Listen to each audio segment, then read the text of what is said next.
इन देवताओं की मूर्तियां एक साथ रखनी चाहिए और किन्हें नहीं। पूजा घर में भगवान श्री कृष्ण और राधा रानी की मूर्ति एक साथ अवश्य रखनी चाहिए। इन दोनों की संयुक्त मूर्ति रखने से पति पत्नी में प्रेम, विश्वास और सामंजस्य बना रहता है। राधा कृष्ण का युगल रूप प्रेम और भक्ति की अनुपम मिसाल माना गया है। इनकी मूर्ति से गृह क्लेश दूर होते हैं और धन धान्य में वृद्धि होती है। वास्तुशास्त्र के अनुसार शिवलिंग और भगवान विष्णु की मूर्तियां एक साथ नहीं रखनी चाहिए, क्योंकि दोनों की पूजा पद्धति भिन्न होती है। भगवान विष्णु तुलसी पत्र के बिना भोग स्वीकार नहीं करते, जबकि भगवान शिव को तुलसी पत्र अर्पण करना वर्जित है। अतः इनकी मूर्तियां अलग अलग स्थान पर रखनी चाहिए। पूजा घर में ब्रह्मा, विष्णु और महेश, इन तीनों की मूर्तियां एक साथ नहीं रखनी चाहिए। हालांकि किसी अन्य स्थान पर इनकी तस्वीर लगाई जा सकती है। शास्त्रों में ब्रह्मदेव की मूर्ति रखना वर्जित माना गया है।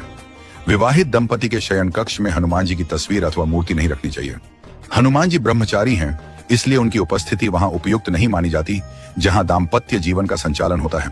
यदि कोई अविवाहित है तो वह अपने कमरे में हनुमान जी की मूर्ति रख सकता है, परंतु विवाह के पश्चात उस मूर्ति या तस्वीर को वहां से हटा देना चाहिए।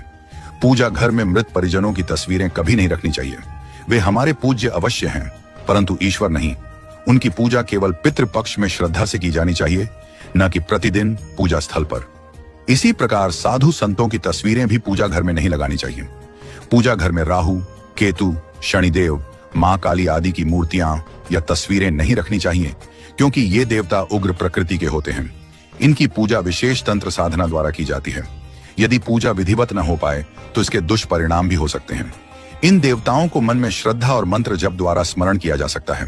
पूजा घर में किसी भी देवी देवता की क्रोधित मुद्रा, युद्ध या संहार की तस्वीरें नहीं रखनी चाहिए।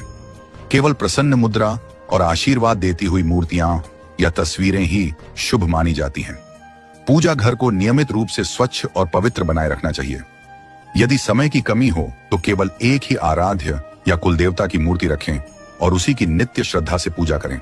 बहुत सारी मूर्तियां रखकर यदि नियमित पूजा न की जाए तो यह देवताओं का अपमान माना जाता है।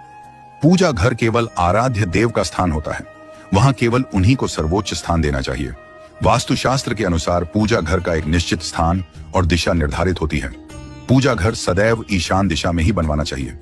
ईशान दिशा अर्थात उत्तर और पूर्व के मध्य की दिशा। यह दिशा सर्वाधिक पवित्र और सकारात्मक ऊर्जा से युक्त मानी जाती है।